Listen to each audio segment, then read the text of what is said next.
ॐ नमो भगवते वासुदेवाय।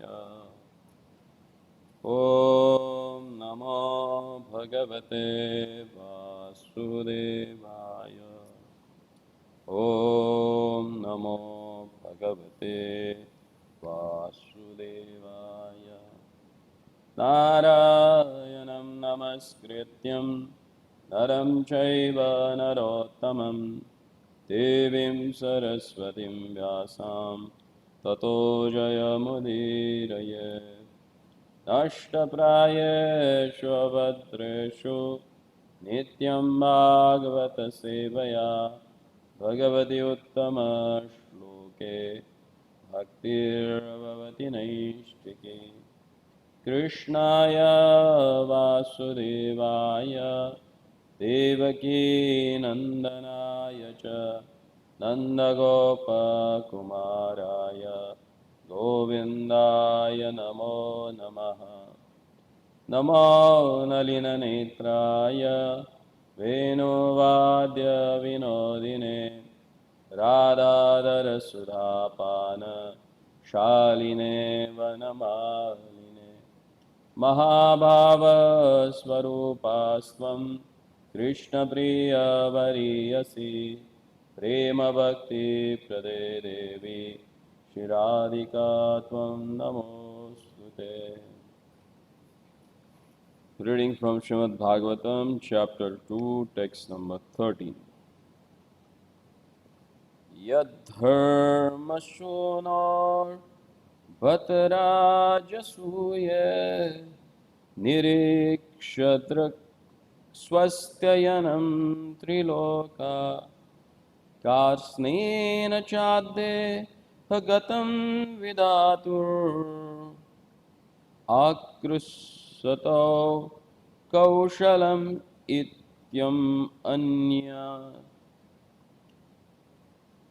Yadharmasonarvatarajasuye Nirikshasasya Drakshvastyayanam Trilokaha Katsnena Chadde Gatam Vidatur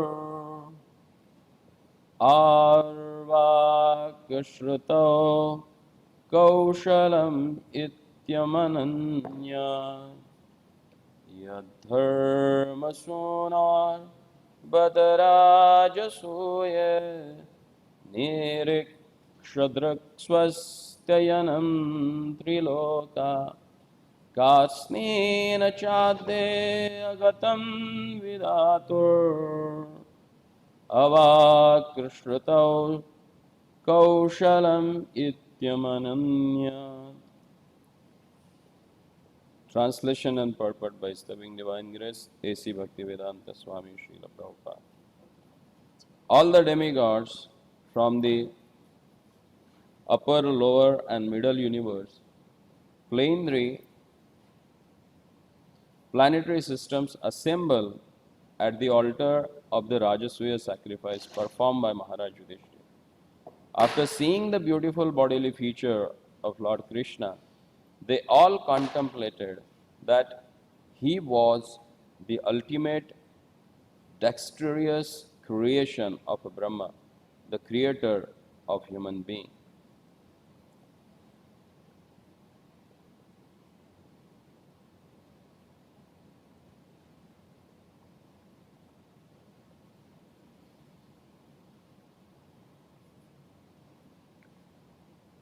There was nothing comparable to the bodily feature of Lord Krishna when he was present in this world.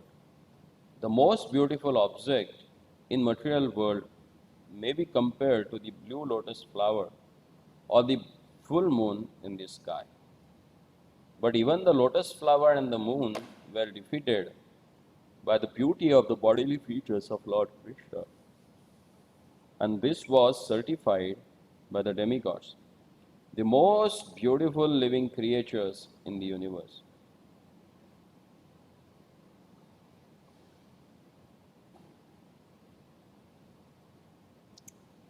The demigods thought that Lord Krishna like themselves, was also created by Lord Brahma. But in fact, Brahma was created by Krishna. It was not within the power of Brahma to create the transcendental beauty of the Supreme Lord. No one is the creator of Krishna, rather, he is the creator of everyone. As he says in Bhagavad Gita, 10th chapter, 8th verse, Aham sarvasya prabhavo mattaha sarva pravartate. So here in this verse, we can understand even the demigods, they are not able to understand Lord as it is.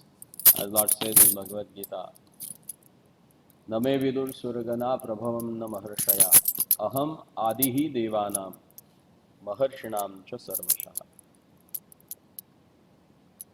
Because he is Adi, he is there, and demigods are created afterward. That's why they are thinking Lord Krishna is created by Brahma, and Lord Krishna's beauty is also created by the Brahma. But it's not so. Because Lord again in 10th chapter and 8th text of Bhagavad Gita he says that Aham sarvasya prabho matta sarva pravartate. Sarva means including everything. Moving, non-moving, human beings, all the 84 lakh species of life, even the demigods, everyone is created by the Lord. No one is a creator of Lord. That we have to understand. So here there is explanation when Maharaj Yudhishthir got done the Rajasviya Yajna. So those days, Yajaman used to be so powerful, and the priest, they also used to be so powerful. By their invitation, even uh, actual demigods in person, they used to come and visit yajnas, and they used to take their own part. So here we can see that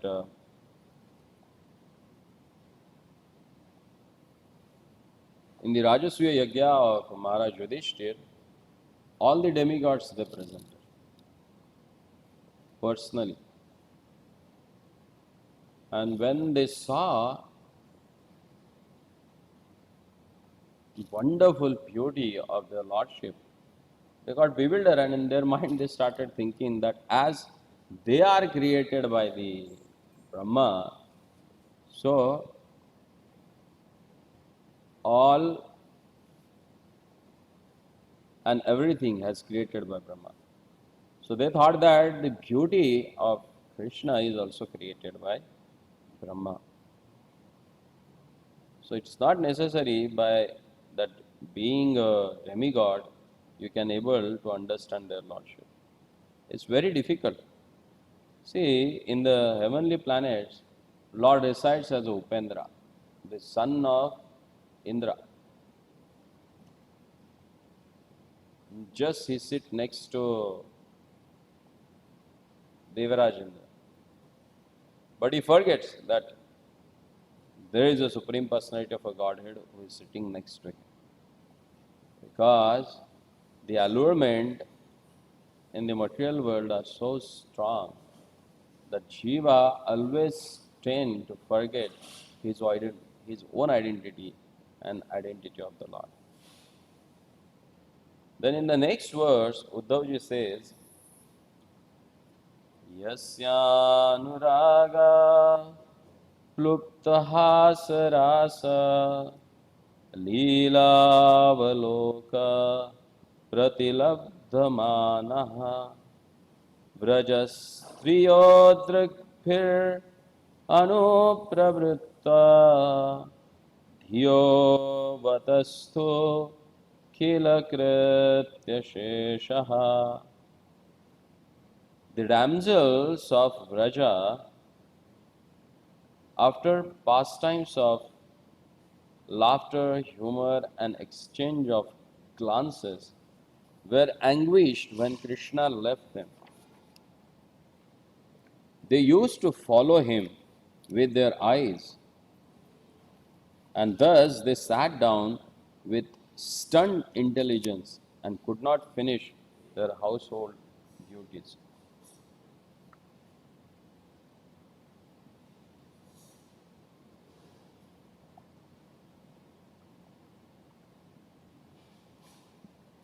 In his boyhood at Vrindavan, Lord Krishna was notorious as a teasing friend in a transcendental love to all the girls his age. His love for them was so intense that there is no comparison to that ecstasy. And the damsels of Vraja were so much attached to him that their affection exalted that of the great demigods like Brahma and Shiva. Lord Krishna finally admitted his defeat before the transcendental affection of the gopis and declared that he was unable to repay them for their unalloyed affection. Although the gopis were seemingly anguished by the Lord's teasing behavior, when Krishna would leave them, they could not tolerate the separation and used to follow him with their eyes and minds. They were so stunned by this situation that they could not finish their household duties. No one could excel him even in dealing of love exchange between boys and girls. It is said in the revealed scriptures that Lord Krishna personally never goes beyond the boundaries of Vrindavan. He remains there eternally because of the transcendental love of the inhabitants. Thus, even though he is not visible at present, he is not away from Vrindavan for a moment.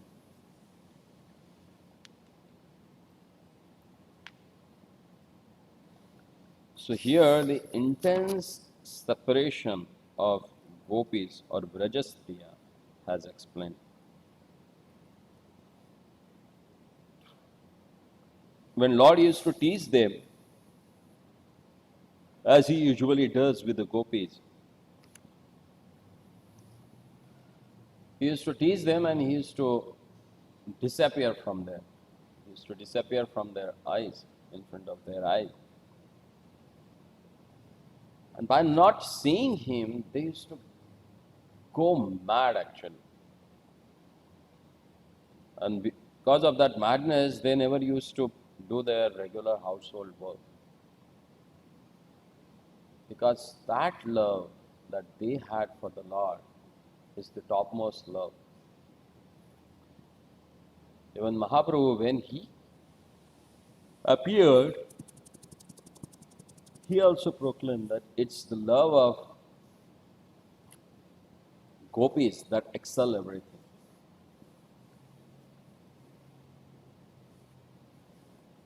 As mentioned here, that no one could excel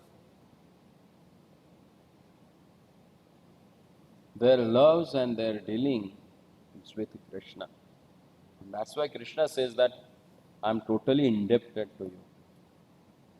And as he has explained himself, that Vrindavana parityajam padam eko bhina gachet. I never leave Vrindavan. He says so distinctly that he says, I never go up to Vrindavan even 1 foot. What to speak of anything else?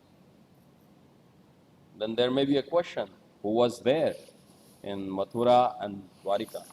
And that has also previously cleared that those were the expansion of Krishna, Vasudeva, who left for Mathura and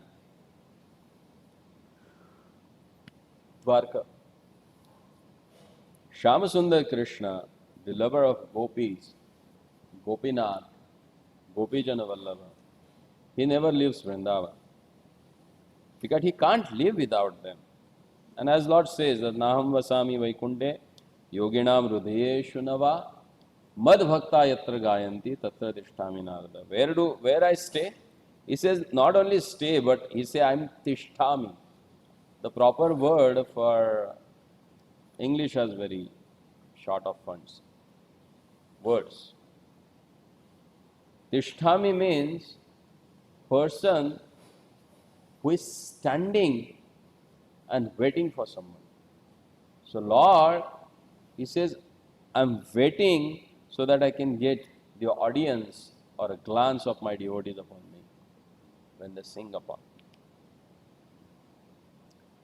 And he remains there eternally because of the transcendental love of the inhabitants. So if we also want that we should have the eternal association of the Lord, then we should cultivate the mood that gopis they have. And we can see it from the example of our great acharyas like Ashad Goswami. Gopi bhava rasamritabda lahari kallola magnau. They are always enjoying the ambrosial mellow of gopis' love for Krishna. Not only the love, but it is said that it's the ocean of gopis' love for Krishna. So here we can see Uddhava first he explains about the beauty of the Lord, and then he says how one can get attracted to the Lord if you have a pure heart. There is no tinge of jnana, vairagya, or any desire for sense gratification. That's what essentially explained here. Then in the next verse, Uddhava says, Svashantarupeshvaitarei svarupair ara abhyadharmaneshva anukampitatma paravareshu mahadanshayukto ya ajo pijato bhagavan yathagni. The personality of a Godhead, the all-compassionate controller of both the spiritual and material creation, is unborn. But when there is a friction between his peaceful devotees and a persons who are in the material modes of nature, he takes birth just like a fire accompanied by the Mahat Tattva. So now, while Lord, why he comes in this material world, that is explained by Uddhavaji. He says the personality of a Godhead, the all-compassionate controller of both the spiritual and material creation, is unborn. But when there is a friction between his peaceful devotees and persons who are in the material modes of nature, he takes birth just like a fire accompanied by the Mahat Tattva. The devotees of the Lord are by nature peaceful because they have not material hankering.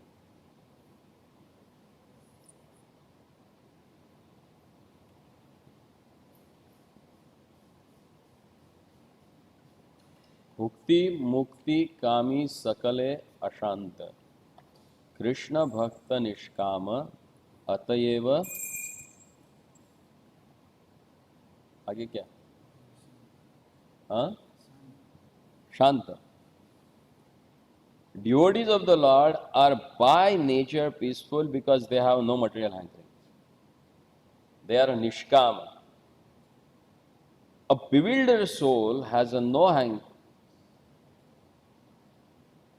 A liberated soul has a no hankering and therefore has a no lamentation.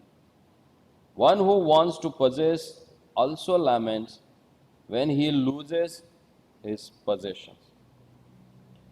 Devotees have a no hankerings for material possession and no hankerings for spiritual salvation.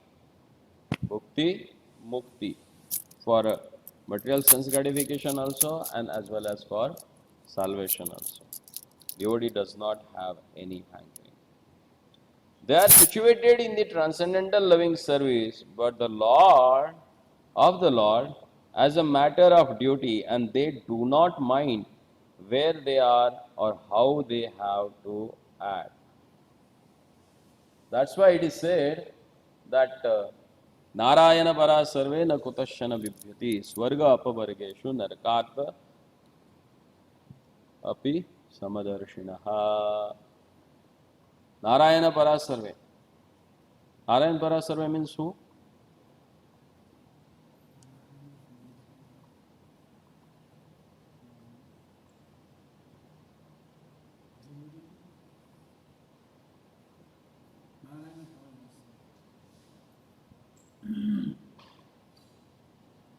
किसको कहते हैं नारायण परायण?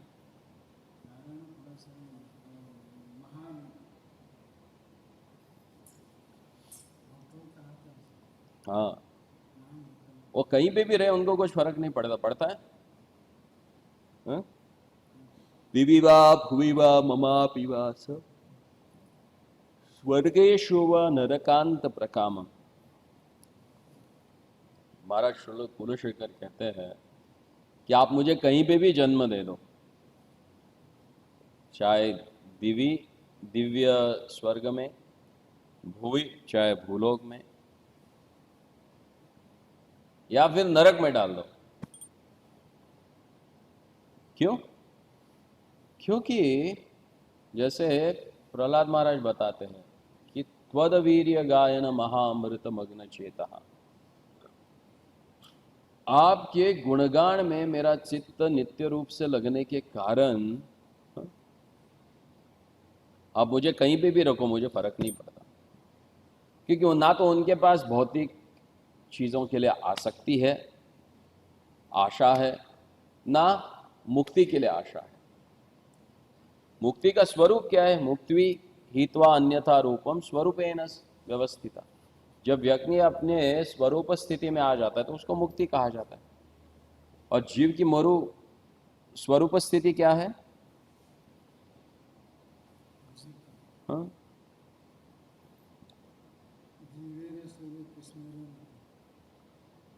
जीवेर स्वरूप है कि कृष्णेर नित्यदास. तो भक्त नित्य रूप में जब भगवत भावना में स्थित हो जाता है और वो अपनी पहचान जान लेता है कि मैं भगवान का भक्त हूँ, मैं भगवान का दास हूँ, तो फिर उसे कुछ फर्क नहीं पड़ता. क्योंकि वो समझ लेता है कि ये दोनों सृष्टि जो है, चाहे भौतिक हो चाहे आध्यात्मिक हो, दोनों भगवान की ही है. भगवान की अलग अलग शक्तियां हैं. तो जब भी वो दोनों शक्तियों की तरफ देख लेता है तो उसको भगवान का स्मरण हो जाता है. तो उसी के कारण चाहे वो इस जगत में हो चाहे आध्यात्मिक जगत में हो, उसके लिए समान ही है. क्योंकि दोनों जगह पे करना उसको वही है, भगवान का काम ही और भगवान की सेवा ही. फर्क उनको पड़ता है जो भगवान की सेवा नहीं करना चाहिए. इसलिए नीति शास्त्र भी कहता है कि जिस व्यक्ति को जीवन में भोग करना है वो मृत्यु के बारे में कभी नहीं सोचे, और जिसे भक्ति करनी है, भगवत धाम जाना है, वो बार बार मृत्यु के बारे में सोचे. क्योंकि मृत्यु के बारे में सोचेगा तो उसको मालूम पड़ेगा कि ये जीवन बहुत ही कम है, मेरे पास समय बहुत ही कम है, अभी गया, ये देखो ये खत्म होते जा रहे हैं. तो मुझे जितना जल्दी हो सके उतनी तीव्रता के साथ भगवान के भक्ति में लगना है. और प्रभुपाद आगे यहाँ पे कहते हैं कि कर्मीज, ज्ञानीज एंड योगीज all hanker to possess some material और spiritual assets.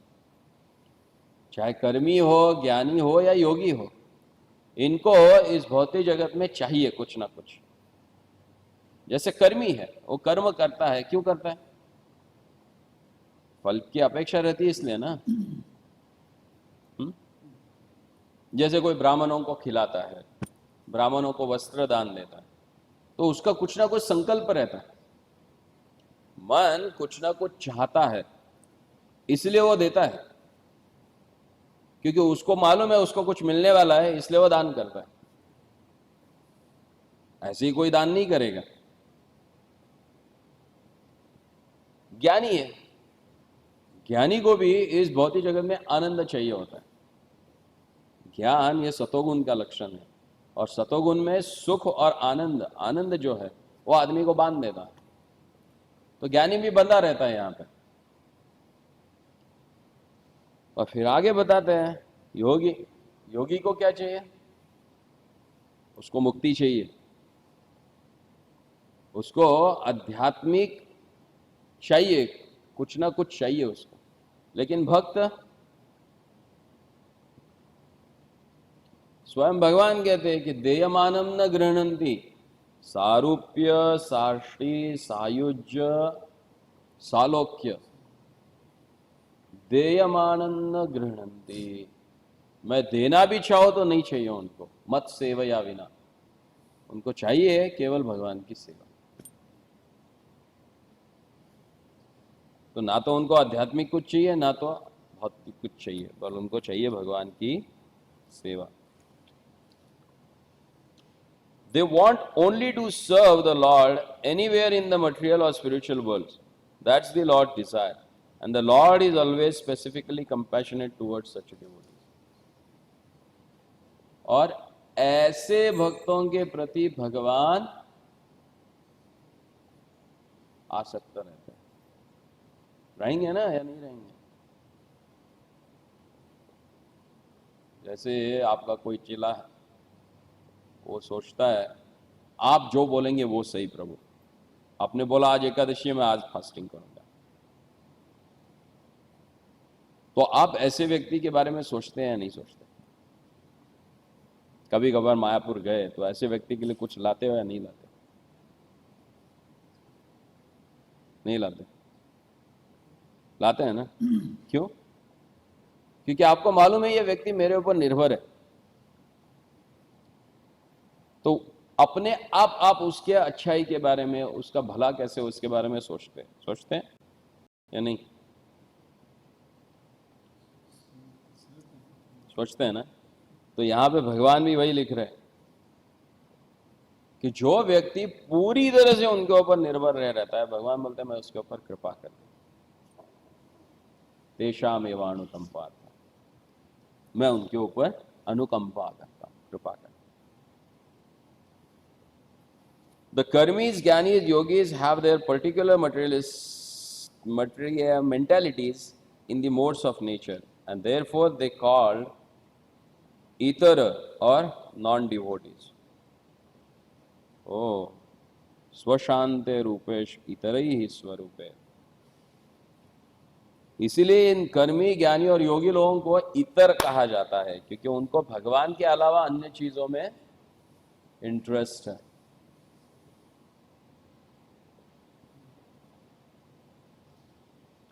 These itaras, including even the yogis, sometimes harasses the devotees of the Lord. Durvasa Muni, a great yogi, harassed Maharaj Ambarish because he latter was a great devotee of the Lord. And the great Karmi and Jnani Hiranyakashipu even harassed his own Vaishnava son Prahlad Maharaj. There are many instances of such a harassment of the peaceful devotees of the Lord by the Itaras. And we have example of Haridas Thakur. Sripad Haridas Thakur was tortured literally by these mullahs and Mohammedans. Why? Because he was born in Mohammedan family and he was chanting the holy name of the Lord. And for that reason, they beat him up in 22 marketplaces. But he never lamented for that. He just tolerated.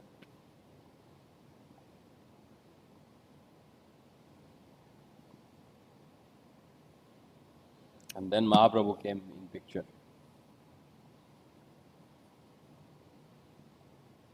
As Narsimha appeared to kill Hiranyakashipu because he was very Gyani.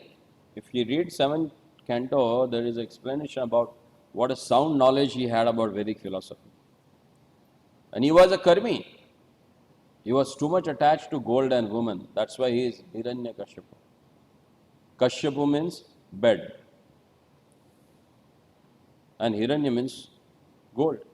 So he was attached to gold and as well as the pleasure that he can get it on bed. So he was attached to woman and wealth. And on top of that, he was a Vedic scholar also. But still, he was not able to understand Lord, and he harassed a peaceful devotee like Prahlad. And then Lord has to come in this ferocious path to kill him. And that's the reason why I appeared in this world.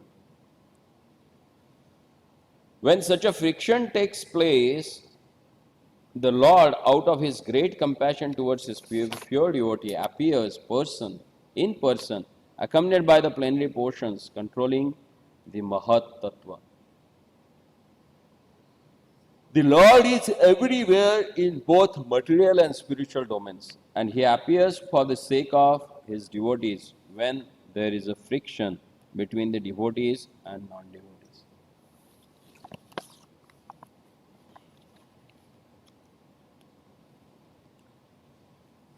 When Lord appears on a mission, all his plenary portions accompany him.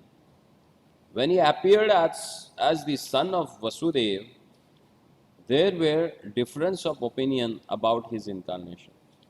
Some said he is the Supreme Personality of a Godhead. Some said he is an incarnation of Narayana. And others said he is incarnation of Kshirodakshay Vishnu. But actually, he is the original Supreme Personality of a Godhead. Krishnastu Bhagavan Swayam and Narayan, the Purushas and all other incarnations accompany him to function as a different parts of his pastimes. Mahada Amsha Yuktaha indicates that he is accompanied by the Purushas who create the Mahat Tattva. It is confirmed in the Vedic hymns, Mahat Tattvam Vibhum Atmanam. Lord Krishna appeared just like electricity. When there was a friction between Kamsa and Vasudeva and Ugrasen, Vasudeva and Ugrasen were the Lord's devotees, and Kamsa, a representative of the Karmis and Gyanis, was a non-devotee. Krishna, as he is compared to the sun, he first appeared from the ocean of the womb of Devaki, and gradually he satisfied the inhabitants of places surrounding Mathura. Just as the sun enlivens the lotus flower in the morning, after gradually rising to the meridian of Dwarka, the Lord set like a sun, blessing everything in darkness, as described by Uddhava.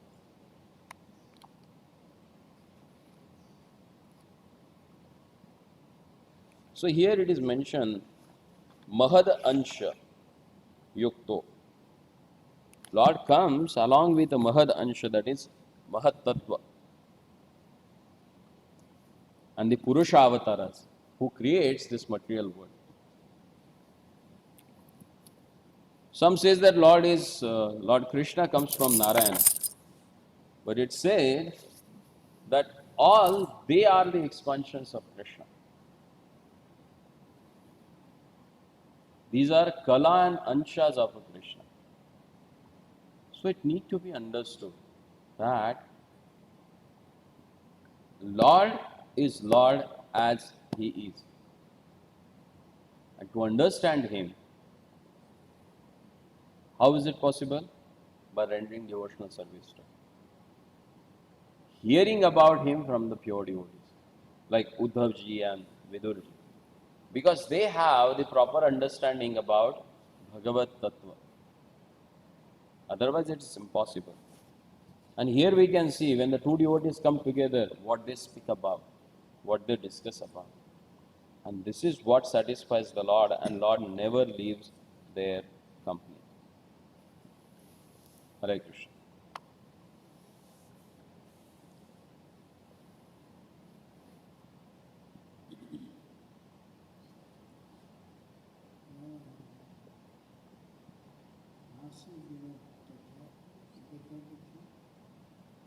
क्या? हास्य विनोद.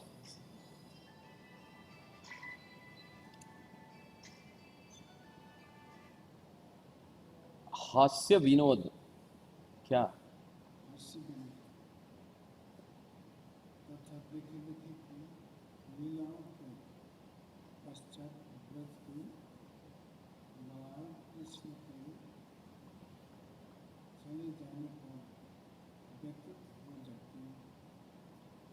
आप क्या पूछना चाहते हैं?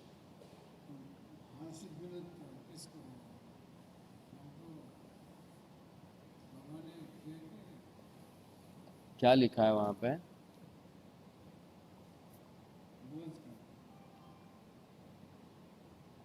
ब्रज में गोपियों के साथ भगवान हास्य विनोद किया करते थे, और करने के बाद फिर वहां से गायब हो जाते थे. तो उनके साथ मजाक करते थे ना, उनको छेड़ते थे.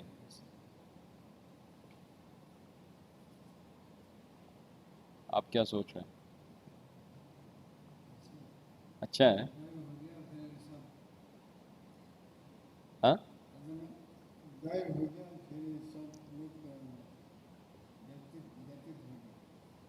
व्यथित हो गए. विरह भाव. ठीक है. श्रील प्रभुपाद की